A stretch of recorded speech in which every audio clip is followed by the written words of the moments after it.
இந்திய குடும்பங்கள்ல ஆண் பெண் சமமா நடத்தப்படுவதில்லை. இது கணவன் மனைவின்னு மட்டும் இல்லாம அந்த வீட்டுல வளர குழந்தைகளும் சமமா நடத்தப்படுவதில்லைன்னா ஆச்சரியமா இருக்குல்ல. ஒரே வீட்டுல வளர்ற குழந்தைகள் இரண்டு விதமா வளருவாங்க. பாலின பாகுபாடு சமுதாயத்துக்கு முன்னாடி வீட்டுக்குள்ள இருந்தே தொடங்கிருதான். இந்த நவீன காலத்திலயும் இன்னும் பெண்கள் சில விஷயங்கள்ல உரிமை இழந்துதான் இருக்காங்களாம். அப்படி என்ன விஷயம்? பாலின சமத்துவத்தை எட்டுவதற்கு நிபுணர்கள் என்ன சொல்றாங்க? இதுதான் இந்த நிகழ்ச்சியில பார்க்க போறோம். வாங்க நிகழ்ச்சிக்குள்ள போலாம். வீட்டமிழ் நேயர்களுக்கு வணக்கம். Welcome to the show. செய்தி சொல்லட்டுமா? பாலின பாகுபாடு குறித்து ஒரு ஆய்வு நடத்தப்பட்டது. அந்த ஆய்வுல ஆண்கள் சிலரும் பெண்கள் சிலரும் தங்களுக்கு நடந்த பாலின பாகுபாடு அது எங்க இருந்து தொடங்குது, எந்த வகையில பாதிக்கப்பட்டாங்க இப்படின்றது போல அவங்களுடைய கருத்துக்களை பகிர்ந்திருக்காங்க. இவங்கெல்லாம் ஒரு செய்தி ஊடகத்துக்கு தங்களோட கருத்துக்களை சொல்லும் போது அதன் தொகுப்பா ஒரு ஆய்வு நடக்குது. பாலின பாகுபாடு எங்க இருந்து தொடங்குது, அது அவங்கள எந்த வகையில எல்லாம் பாதிக்குது அப்படின்னு அவங்களே சொல்ற சில விஷயங்களை இந்த ஊடகம் தனது கட்டுரை பக்கத்துல எழுதுறாங்க. அதுல குறிப்பிடத்தக்க ஒரு பெண் என்ன சொல்றாங்கன்னா, எனக்கு வீட்ல இருக்கவே பிடிக்காது, வீட்ல இருக்க பிடிக்காம நிறைய நாள் நான் அழுதுருக்கேன், என்னால வெளியிலயும் போக முடியாது, இவங்க யாரையும் விட்டுட்டும் போக முடியாது, அதே நேரத்துல வீட்டுக்குள்ள இருக்கிறதுமே எனக்கு ரொம்ப ஒரு வேதனையா இருக்கும், என்ன செய்யறதுனே தெரியாமையே இவ்வளவு நாளா நான் ஓட்டிட்டேன், ஒரே வீட்டுல வளர்ந்த இரண்டு குழந்தைகளுக்கு எதுக்கு இத்தனை பாகுபாடுன்னு எனக்கே அடிக்கடி கேள்வி வரும். ஆனா பதில் மட்டும் கிடைக்கவே இல்லை. 21 வயதான ஒரு இளம் பெண்ணா நான் இந்த வீட்டுல இருக்கேன். எனக்கு 25 வயசுல ஒரு சகோதரர் இருக்காரு. ஆனா எனக்கும் என் அண்ணனுக்கும் பாலின ரீதியா வீட்டுல தனித்தனி கட்டுப்பாடுகள் இருக்கு. நாங்க இப்படிதான் நடக்கணும்னு தனித்தனியா விதிகளும் அமைக்கப்படுது அப்படின்னு சொல்றாங்க. என்னுடைய சகோதரர் என்னை விட 4 வயசு தான் அதிகமானவர். நானும் வளர்ந்த ஒரு இளம் பெண் தான், சகோதரரும் வளர்ந்த ஒரு இளம் நபர் தான். ஆனா அவரு எங்க வேணாலும் எப்ப வேணாலும் போகலாம். அவருக்கு நேர கட்டுப்பாடுன்னு ஒண்ணு இல்ல. எவ்வளவு நேரம் கழிச்சு வேணாலும் அவர் வீட்டுக்கு வரலாம். வீட்டுக்கு வந்து எந்த விதமான வேலையும் அவர் செய்யவே தேவையில்ல. நினைச்சதை பேசலாம், நினைச்சது போல நடந்துக்கலாம். அவருக்கு எந்த கட்டுப்பாடுகளும் இல்ல. இது வீட்டுக்குள்ள கடைபிடிக்கிற அவருக்கான சில விதிகள். ஆனா எனக்கு என்ன சொல்றாங்கன்னா, கல்லூரி முடிஞ்சா உடனே வீட்டுக்கு மட்டும்தான் வரணும், ரொம்ப சீக்கிரமா வந்துடணும், வந்து வீட்டுல இருக்கிற எல்லா வேலைகள்லயும் ஈடுபடணும், சமையல் செய்யறதுல இருந்து தொடங்கி வீட்டை சுத்தம் பண்றதுல இருந்து எல்லா வேலையிலையும் நான் ஈடுபடணும்னு சொல்றாங்க. ஆனா என் சகோதரர் அந்த ஒரு வேலையே இல்லாம இருக்காரு. இப்போ நாங்க 2 பேரும் ஒரே வீட்டுல இருக்கும் போது எதுக்கு தனித்தனியா வேற வேற மாதிரி நாங்க வளரணும்னு எனக்கு கேள்வி வருது அப்படின்னு இந்த இளம் பெண் சொல்றாங்க. சமீபத்துல உச்சநீதிமன்றத்துல நடந்த ஒரு வழக்கு விசாரணையின் போது நீதிபதி பி.வி. நாகரத்னா பாலியல் சமத்துவம் அப்படிங்கிறது பாடத்திட்டத்தின் ஒரு பகுதியாக அமைக்கப்பட வேண்டும் அப்படின்னு ஒரு கருத்து தெரிவிச்சிருந்தாரு. இதை தொடர்ந்து பள்ளிகள்ல மட்டும் இல்ல, வீடுகள்ல கூட முதல்ல பாலின சமத்துவத்தை பேசியே ஆக வேண்டிய கட்டாயத்துல இருக்கும் அப்படின்னு சமூக ஆர்வலர்களும் வல்லுநர்களும் சுட்டி காமிக்கிறாங்க. வீடுகளை பொறுத்த வரைக்கும் பாலின பாகுபாடுன்றது எப்படி வரையறுக்கப்படுதுன்னா, இதற்கு முன்பு பார்த்தா அந்த இளம் பெண்ணோட வீட்டுல அவங்களுக்கும் அவங்க சகோதரருக்கும் இடையில் இருந்த அந்த விதிகள் வேறுபட்டது. சகோதரருக்கு கிடைத்த அந்த சுதந்திரம் ஒரு பெண்ணா இருக்கிற ஒரே காரணத்தினால இந்த பெண்ணுக்கு கிடைக்காதது. ஒரே மாதிரியான வேலைகள்ல 2 பேருக்கும் தனித்தனி நடைமுறை, இது எல்லாமே வீடுகள்ல இருந்து ஆரம்பிக்கிற பாலின பாகுபாடு. இதே போல இன்னொரு இளம் நபரும் தன்னுடைய சகோதரிக்கு நடந்த அந்த பாலின பாகுபாட தான் உணர்ந்து அவர் இந்த கட்டுரையில ஒரு விஷயத்தை பதிவு பண்றாரு. என்னன்னா, தன்னுடைய சகோதரிக்கு 24 வயது ஆன உடனே கல்யாணம் பண்ணணும், அப்பதான் நம்ம குடும்பத்துக்கு நல்ல பேர் வரும், பொண்ணு ரொம்ப நாள் வீட்டுல வச்சிருந்தா குடும்பத்துக்கு கெட்ட பேர் ஆயிடும், பொண்ணுக்கும் கெட்ட பேர் ஆயிடும் அப்படின்னு தன்னுடைய சகோதரிய 24 வயசு முடிஞ்ச உடனேயே திருமணம் செய்து கொள்ளணும் அப்படின்னு சொல்லி வற்புறுத்துறதா அந்த இளம் நபர் சொல்லி இருந்தாரு. இது அவருக்கு ஒரு பாலின பாகுபாடா தென்பட்டிருக்கு. அதனால இந்த கருத்தை அவர் பதிவு பண்ணியிருக்காரு. இது போல பல இளைஞர்களோ இளைஞர்களோ தங்களது வீட்டுல தாங்கள் உணரக்கூடிய அந்த பாலின பாகுபாடு பத்தி நிறைய பேர் சொல்லியிருக்காங்க.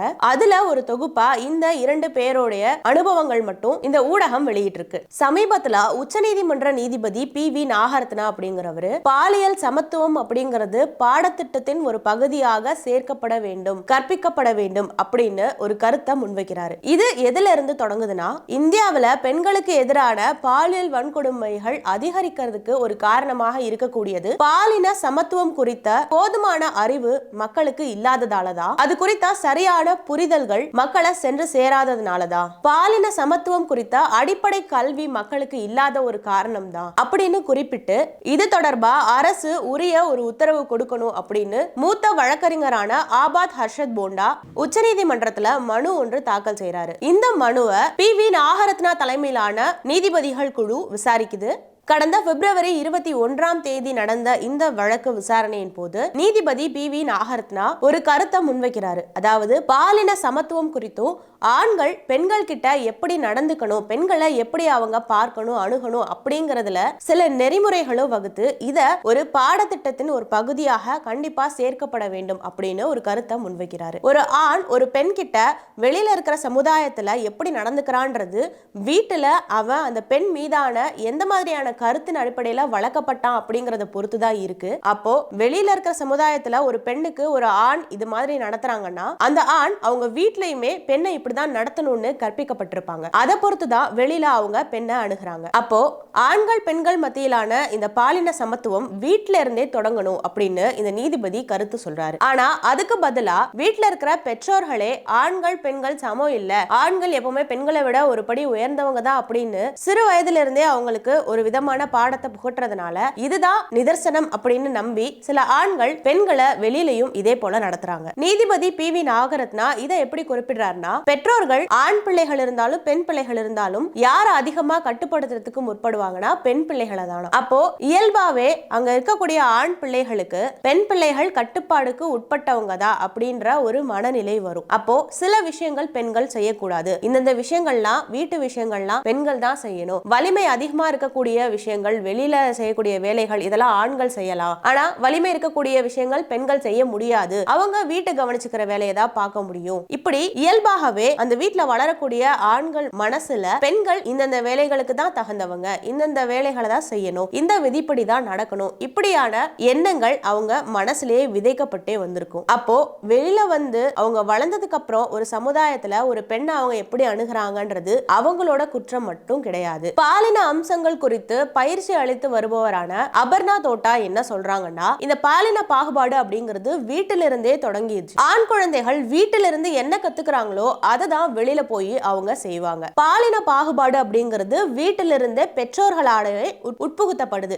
எப்படின்னா, குழந்தைங்க வளரும் போது ஆண் பிள்ளையா இருந்தா மோட்டார் கார் மோட்டார் சைக்கிள்லாம் வாங்கி கொடுக்கிறது, அதுவே பெண் குழந்தையா இருந்தா ஒரு பொம்மையை வச்சு ஒரு பாபி டாலை வச்சு இதை நீ வந்து அழகா சிகை அலங்காரம் பண்ணி வச்சுக்கோ, அதே போல கிச்சன் ஜாமான்லாம் வாங்கி கொடுத்து சமைக்கிறது மாதிரி விளையாடு, இப்படின்லாம் சொல்லி இதுலயே அந்த குழந்தைகள் அவங்க இதை தான் பண்ணணும் போல அப்படின்னு அவங்களுக்கே யோசிக்கிற மாதிரி பெற்றோர்களே உட்புகுத்தி ஒரு விஷயத்த சொல்றாங்க. அப்போ அவங்களுக்கான திறன் அதுதான்னு அவங்களே நம்பிடுறாங்க. அதே போல அவங்க அணியக்கூடிய ஆடைகள்லையும் ஆண் பசங்கள்லாம் இப்படிலாம் அணியலாம், ஆனா பெண்கள் இந்த மாதிரி ஆடைகள்லாம் அணியக்கூடாது இப்படின்னு ஆடைகள்லையும் ஆண்கள் பெண்கள் இப்படிதான் இருக்கணும்னு வேற வேற கட்டுப்பாடுகள் கொடுத்து வளர்க்கப்படுறாங்க. ஆக ஒரு சமுதாயத்துல ஒரு ஆண் ஒரு பெண்ணை எப்படி அணுகணும்னா வீட்டுல இருந்தே பெற்றோர்கள் அவனுக்கு என்ன சொல்லி கொடுக்குறாங்களோ அதை பொறுத்துதான் இருக்குன்னு முற்போக்குவாதிகள் சொல்றாங்க. மேலும் இந்த பாலின பாகுபாடு குறித்து அரசு பள்ளி ஆசிரியரான உமா மகேஸ்வரி என்ன சொல்றாங்கன்னா, பல காலங்களாக பெண்கள் தனக்கான உரிமைகளை பெறுவதற்காக போராடிட்டு தான் வந்துட்டு இருக்காங்க. ஆனா காலங்கள் கடந்து இப்போ நவீன காலத்துல நிறைய பெண்கள் நிறைய துறைக்கு பணிக்கு சென்றாலும் சரி, அவர்களுக்கான தனி இடத்தை தக்க வச்சுக்கிறதா இருந்தாலும் சரி, பல துறைகள்ல தங்களது திறன்களை வெளிப்படுத்தி ஆணுக்கு நிகரான சில வேலைகளும் செய்துட்டு வரதும் சரி, இந்த காலத்திலையும் இன்னமும் பெரும்பாலும் பெண்கள் தான் வீட்டுல இருக்கக்கூடிய வேலைகளையும் சேர்த்து கவனிச்சுக்கிறாங்க. என்னதான் பெண்களை முன்னிலைப்படுத்தும் விதமா உலகத்துல பல மாற்றங்கள் முன்னேற்றங்கள் வந்தாலும் இன்னும் பாலின விஷயத்துல சமூகம் சற்று பின்னோக்கி தான் இருக்கு அப்படின்னு அரசு பள்ளி ஆசிரியர் உமா மகேஸ்வரி குறிப்பிடுறாங்க. சமூகத்துல பொறுத்த வரைக்கும் குழந்தைகள் மீதான ஒரு வாழ்வியல் தாக்கத்தை உருவாக்கக்கூடிய ஒரு இடம்னா வீடு தான். வீட்டுல இருந்து தொடங்கி தான் அடுத்து பள்ளி, அடுத்து கல்லூரி, அடுத்து அவங்க சமூகத்துல வெளியில போறாங்க. அப்போ வீட்டிலேயே அவங்க என்னென்ன சொல்லி கொடுத்து வளர்க்கப்படுறாங்களோ அதை பொறுத்து தான் வளரும் காலங்கள்லயும் ஒவ்வொரு இடத்துலயும் வெளியில சமுதாயத்திலையும் அவங்க அதை நடந்துப்பாங்க. இதற்கு உதாரணமா உமா மகேஸ்வரி ஒரு விஷயத்த சொல்றாங்க. அவங்களுடைய 6ஆம் வகுப்புல ஒரு மாணவன் சக மாணவர் கிட்ட பேசி வாக்குவாதம் செய்யும் போது நான் ஆம்பளை அப்படிதான் கோவப்படுவேன் அப்படின்னு சொல்லி ஆக்ரோஷமா சொல்றாராம். ஏன் அப்படி சொன்னேன்னு கேட்டதுக்கு, எங்க வீட்டுல எங்க அப்பா எங்க அம்மா கிட்ட அப்படிதான் சொல்லுவாரு அப்படின்னு அந்த பையன் பதில் சொல்லியிருக்கான். இப்படி குழந்தைகள் எல்லாமே குடும்ப சூழல்ல இருந்து தான் அவங்க எப்படி நடந்துக்கணும் என்ன பண்ணணும்ன்றத தெரிஞ்சு வளர்றாங்க. உதாரணத்துக்கு ஒரு சினிமா படத்துல கூட ஒரு வசனம் உண்டு. குழந்தைகள் கெட்ட வார்த்தை பேசுறாங்கன்னு பெற்றோர்கள் வந்து ஒரு மனநல மருத்துவர்கிட்ட சொல்லுவாங்க. அப்போ அந்த மனநல மருத்துவர் என்ன சொல்லுவார்னா, குழந்தைகள் கெட்ட வார்த்தை பேச மாட்டாங்க, கேட்ட வார்த்தை தான் பேசுவாங்கன்னு. அப்போ அந்த வீட்டுல தன்னை சுற்றி உள்ள சூழல்ல அந்த குழந்தை எதை கேக்குதோ எதை பார்த்து வளருதோ அதுதான் அந்த குழந்தை செய்யவோ சொல்லவோ செய்யும். அப்போ இதற்கு தீர்வா என்ன பண்ணலாம்? குடும்ப விஷயத்துல ஒரு சின்ன சின்ன முடிவு எடுக்கிறதுலயும் ஆலோசனை கேட்கறதுல இருந்து கருத்துரிமை கொடுக்கறதுல இருந்து எந்த ஒரு விஷயம்னாலும் ஆண் பசங்களும் சொல்லலாம், பெண் பசங்களும் சொல்லலாம். ஆண் பசங்களும் இது போல ஆடை சுதந்திரத்துல இருக்கலாம், பெண் பசங்களும் இது போல ஆடை சுதந்திரத்துல இருக்கலாம். வேலைகளையும் சமமா பங்கிட்டு கொடுத்து ஆண் பிள்ளைகளும் வேலை செய்யலாம், பெண் பிள்ளைகளும் வேலை செய்யலாம். வலிமை தரக்கூடிய வெளியில இருந்து செய்யக்கூடிய வேலைகளா இருந்தாலும் பெண் பிள்ளைகளும் அதை செய்யலாம். வீட்டுல தான் பார்க்கக்கூடிய வேலைகளா இருந்தாலும் ஆண் பிள்ளைகளும் அதை செய்யலாம். இப்படி அவங்களுக்கு மத்தியில எந்த ஒரு பாகுபாடு உணர்வும் வராதபடி அந்த குழந்தைகளுக்கு சமமா எல்லா விஷயத்தையும் சொல்லி கொடுத்து வளர்த்தா அவங்க சமுதாயத்துல வெளியில போகும்போது அவங்களுக்கு அந்த பாகுபாடு பத்தி ஒரு எண்ணமே வராது. ஏன்னா அவங்க அதை அங்க பார்த்தது இல்லை. அப்படின்னா அவங்க எப்படி தங்கள் வீட்டில் இருக்கிற பெண் குழந்தைகளோட இருந்தாங்களோ அதே போல சமுதாயத்தில் இருக்கிற பெண்களோட இருப்பதற்கு முயற்சி பண்ணுவாங்க. அப்போ வீட்டிலிருந்தே இந்த ஒரு கற்றல் தொடங்கணும் அப்படின்னு பள்ளி ஆசிரியை உமா மகேஸ்வரி சொல்றாங்க. இப்படி பாலின பாகுபாடோ இல்ல பாலின சமத்துவம் பற்றியோ எந்தவித புரிதலுமே இல்லாம ஒரு வீட்டுல வளர்க்கப்பட்ட குழந்தையும் ஒரு பள்ளியில கற்பிக்கப்பட்ட ஒரு குழந்தையும் சமுதாயத்துல எப்படி ஒரு பெண்ணை தனக்கு நிகரான ஒரு உயிரினமா பார்க்க முடியும்? இதன் தொடர்ச்சியா தானே பெண்களை ரொம்ப எளிதில் அசிங்கப்படுத்துறதா நினைச்சு பாலியல் வன்கொடுமை செய்யறது, பெண்கள் மீது தங்களுக்கு எப்போதுமே அதிகாரம் அதிகமா இருக்குன்னு காமிச்சுக்கிறது, இது போன்ற செயல்கள்ல ஆண்கள் ஈடுபடுறாங்க. அப்போ அந்த குழந்தை வளர்ந்ததுல இருந்தே இருக்கிற வீட்டிலையும் அடுத்து பாடம் கற்பிக்கப்படும் பள்ளியிலையும் இந்த பாலின சமத்துவம் குறித்து அவங்க கற்பிக்கப்படலைன்னா சமுதாயத்துல அவங்க இப்படி நடந்துக்கிறாங்களேன்னு அவங்களை கேள்வி கேட்டு என்ன பிரயோஜனம்? இது குறித்து கல்வியாளர் தேவநயன் என்ன சொல்றாருன்னா, பாலின சமத்துவம் குறித்த பாடங்கள் தேவை.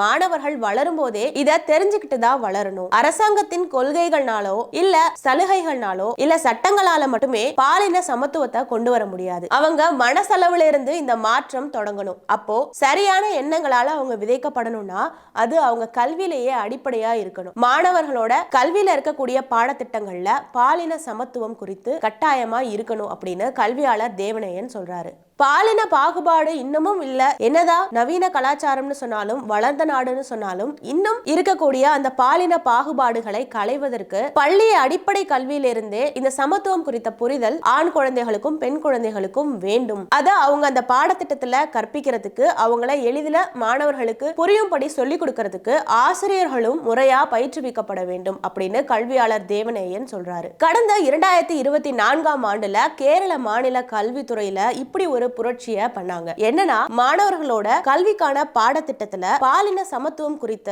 ஒரு சின்ன முயற்சியை முன்னெடுத்து வச்சாங்க. என்னன்னா, பிற பெண் குடும்ப உறுப்பினர்களோட சேர்ந்து ஆண்களும் சமையல் அறைக்குள்ள போய் சமையல் செய்வது போன்ற படங்கள் அந்த பாட புத்தகத்துல இருந்திருக்கு. இதை பார்த்து வளரும் போது அந்த குழந்தைகளுக்கு சமைக்கிறது ஆண்களும் பண்ணலாம் போல அப்படின்ற ஒரு இயல்பான ஒரு அடிப்படை எண்ணமாகவே வளரும். பொதுவாகவே ஒரு அறிவியல் கருத்து இருக்கு. 13 வயதுக்குள்ள ஒரு குழந்தை என்ன கத்துக்குதோ அந்த திறன்கள்ல இருந்து அந்த எண்ணங்கள்ல இருந்து அந்த குழந்தைய அவ்வளவு சர்வசாதாரணமா மாத்திட முடியாதுன்னு சொல்லுவாங்க. அப்போ சின்ன வயசுல இருந்தே அந்த குழந்தை எந்த மாதிரியான எண்ணங்களால வளர்க்கப்படுதோ அந்த மாதிரியான எண்ணங்கள் தான் அது சமுதாயத்துல பிரதிபலிக்கும். கேரள அரசின் இந்த ஒரு பாடத்திட்டத்துல குறிப்பிடப்பட்ட இந்த ஒரு நகர்வு பாலின பாகுபாட்டை அகற்றி அனைவரையும் உள்ளடக்கிய ஒரு கண்ணோட்டத்தை மாணவர்கள் மத்தியில கொடுக்கணும்ன்ற ஒரு முயற்சியாக தான் அப்படின்னு கேரள அரசு சொல்லி இருந்துச்சு. இப்படி பாலியல் பாகுபாடு மற்றும் சமத்துவம் குறித்த தெளிவான ஒரு அறிவை மாணவர்கள் மத்தியில ஆரம்பத்தில இருந்தே கல்வி மூலமாக பயிற்றுவிக்கும் போது எதிர்காலத்துல அவங்களா ஒரு விஷயத்தை யூகிச்சோ இல்ல ஆன்லைன்ல பார்த்து தெரிஞ்சுக்கிட்டோ இல்ல மத்தவங்க நடக்கிறது மாதிரி அதுதான் சரியோன்னு பாக்குறதையும் கேட்கறதையும் வச்சு அவங்களா ஒரு புரிதலுக்கு வந்து சமுதாயத்துல அவங்க பாக்குற பெண்களை அதே கண்ணோட்டத்துல அணுகிறதும் பார்க்கிறதும் நடந்துக்கிறதும் இப்படின்னு இல்லாம சின்ன வயசுல இருந்தே தாங்கள் கற்பிக்கப்பட்ட அந்த சூழல்ல வளரப்பட்ட அந்த எண்ணங்களோடு எதிரில் இருக்கக்கூடிய பெண்களை அணுகுவாங்க. இப்படி இருக்கும் பட்சத்துல வெளியில இருக்கக்கூடிய தவறான முன்னுதாரணங்களால ஒரு பெண்ணை பார்க்கக்கூடிய கண்ணோட்டத்துல ஒரு ஆண் வளர மாட்டான் அப்படிங்கிறது கல்வியாளர் தேவநயனோட கருத்து. என்னதான் நவீன காலம், கலாச்சாரம், சம உரிமை, பெண்களுக்கான முன்னுரிமை இப்படின்னு நாடு வளர்ச்சியை நோக்கி போயிட்டு இருந்தாலும் இன்னமும் சில விஷயங்கள்ல நீங்க பெண் தானே அப்படின்னு சொல்லி ஏதோ ஒரு இடத்துல பெண் முடக்கப்படுகிறாள். இன்னும் பல இடங்கள்ல ஆண்களால பெண் அதிகார ரீதியா முடக்கப்படுவதை விட பெண்களாலேயே பெண்கள் முடக்கப்படுவாங்க. ஒரு ஆண் குழந்தையும் ஒரு பெண் குழந்தையும் ஒரு வீட்டுல வளரும் போது அந்த அம்மா ஆண் குழந்தை இப்படிதான் இருக்கணும், பெண் குழந்தை இப்படிதான் இருக்கணும்னு ஆரம்பத்திலேயே ஒரு விஷயத்துல ஒரு பெண்ணை முடக்கும் போது அந்த பெண் முடக்கப்படுவது அங்கேயே ஒரு பெண்ணாலதான். அதே போல ஒரு பெண்ணை எப்படி நடத்தணும்னு ஒரு ஆண் சரியா வளர்க்கப்படுவதும் ஒரு பெண்ணாலதான். அப்போ ஒரு பெண் நினைச்சா அடுத்து வர 2 விதமான சமுதாயத்தை நல்லா நகர்த்தி கொண்டு போக முடியும்னா இந்த மாற்றங்கள் ஆண்களிடம் மட்டும் இருந்து இல்ல பெண்களிடமும் இருக்கணும்.